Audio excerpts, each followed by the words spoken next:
Joining me now for a look across the cybersecurity space and beyond is Steve Koenig, U.S. Head of Technology Research, Macquarie U.S. Equity Research. Steve, thank you so much for joining us here at the Big Board. Good morning, Diane. Thanks for having me. It's good to see you. All right.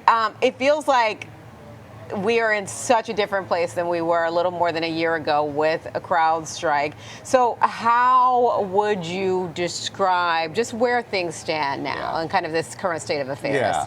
Well, CrowdStrike has come a long way since the July incident last year where they caused a global IT outage that affected something like 8 million devices. And they really, I believe they've cemented their position as a leading platform provider in cybersecurity. I would say along with Microsoft and Palo Alto and maybe IBM. And their endpoint detection and response remains their core business. That continues to grow. But these other platforms, these two newer businesses, next generation security information event management, and they have their identity management business. Those businesses are growing very well and can provide the basis for doing more in the AI realm. So I think CrowdStrike has a lot of opportunity ahead. I should say we're neutral and we have a $485 price target. Okay, so you've got a $485 price target, which is, it suggests a little bit of downside from here on CrowdStrike. Are you neutral because of how far it's run? It's primarily valuation. I think the company is positioned very well. But their stock is sitting at 20 times enterprise value to revenue. It's a pretty rich valuation. That's not atypical for CrowdStrike, given their growth opportunity ahead, but I think they need to grow into this valuation for a little while. Okay, so they need to grow into that valuation. CrowdStrike says every AI agent will need its own security guard. What do you think about that as a growth driver for the company? Yeah. So that is, I think, what got people very excited after their investor day last Wednesday. The stock was up very sharply. And I really think it wasn't so much the financial guidance, although they did put out a number, 20 billion in revenue target for fiscal 36, which is calendar 35. But I think it was the AI opportunity. Okay. Yeah. Because,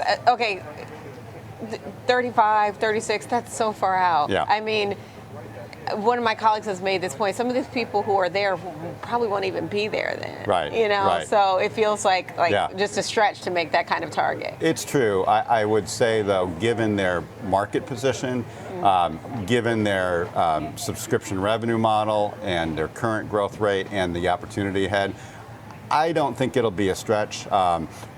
Disruption is hard to predict in software and cybersecurity, but I do think the AI angle adds a whole new dimension. As you say, it's about protecting all of these AI agents that are going to be put out there as application vendors push this agentic AI.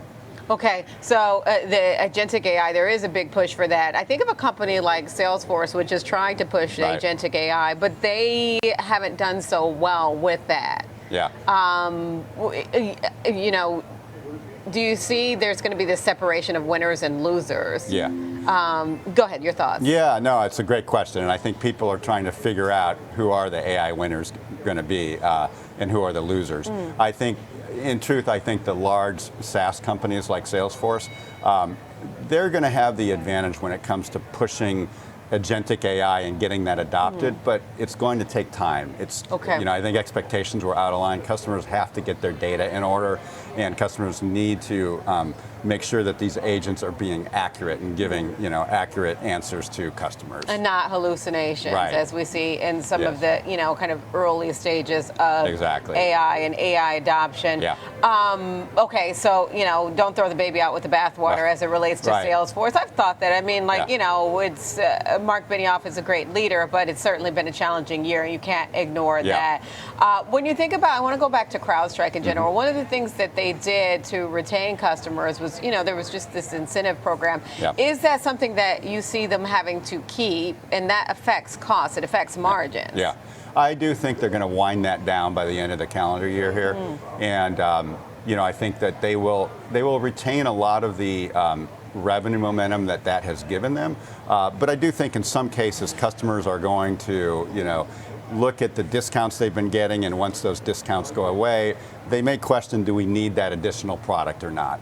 So and I don't think that should be a big speed bump for them. Optically, you'll have revenues accelerate because these discounts are going away, but some of the customers may not keep all these products that they've collected. Let me ask you this, when you look across your space, where do you see both the greatest opportunity and also what worries you the most? The reason I ask what worries you the most is because, you had the godfather of AI speaking out recently about just guardrails that need to happen in this space. What are your thoughts? Yeah, well, I think, AI it's a game changer, but and this is something Mark Benioff used to say, is like we often overestimate the amount of disruption that can happen in 1 year, but over 10 years, we often underestimate what something new can do. And I think, AI really is, it is a game changer for software, but it's going to take time for customers to adopt a lot of this stuff.